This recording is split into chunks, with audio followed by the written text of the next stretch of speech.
কালকে আমাদের থানাতে আমাদের চন্দ্রপুর বলদাখাল রোডে বিজয় সরকার একজন লোক উনি একটা কমপ্লেন ফাইল করেছেন। উনি গত 28/5 কৈলাসহর ওনার ফ্যামিলি নিয়ে শ্বশুরবাড়িতে গেছেন। গত 6 তারিখে উনি বাড়িতে ফিরে এসেছেন। তো এসে দেখে ওনার ঘরের জানালা ভাঙা খোলা অবস্থায় এবং ঘরের আলমিরা ভাঙা অবস্থায় ওনার ঘরের অর্নামেন্টস এবং কিছু টাকা পয়সা নেই।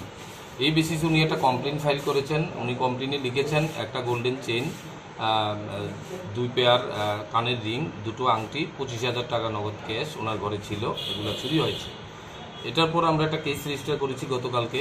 কেসের পর আমরা আমাদের যে প্রিভিয়াস যে চুরির কেসের যেগুলো অ্যারেস্ট হয়েছিল এর মধ্যে সুজিত দাস গুড্ডু, ওকে গতকালকে ওই এলাকাতে ঘোরাঘুরি করতে দেখা গেছে, তখন তাকে সন্দেহভাজন তুলে আনা হয়েছে এবং তাকে জোরালোভাবে জিজ্ঞাসাবাদ করার পর সে স্বীকার করে। সে এবং তার সাথে আরও একজন আছে, নাম আমি বলতে পারছি না কারণ ও এই কেসে ইনভলভ। দুজনে মিলেই তারা চুরিটা করেছে এবং তাকে জিজ্ঞাসাবাদ করার পর আমরা একটা স্বর্ণের চেইন এবং 1 পেয়ার কানের আমরা রিকভারি করতে পেরেছি। বাকি জিনিসগুলা ওই চোরটাকে ধরার পরেই আমরা উদ্ধার করতে পারবো। তার নাম সুজিত দাস এলাইস কুট্টু, তার বাড়ি বিদ্যিনগর রানীবাজার থানার আন্ডারে। সে প্রিভিয়াসলি আরও দুবারও আমাদের এখানে 2টো চুরির কেসে অ্যারেস্ট হয়েছিল। কেসগুলো কোর্টে পেন্ডিং আছে, সে জামিনে আছে কেসগুলোতে।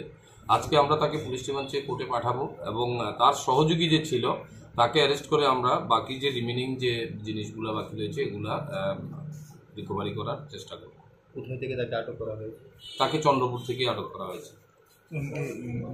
মার্কেট ভ্যালু এটা মার্কেট ভ্যালু চেইন এবং অনুমান প্রায় 80,000 টাকা হবে।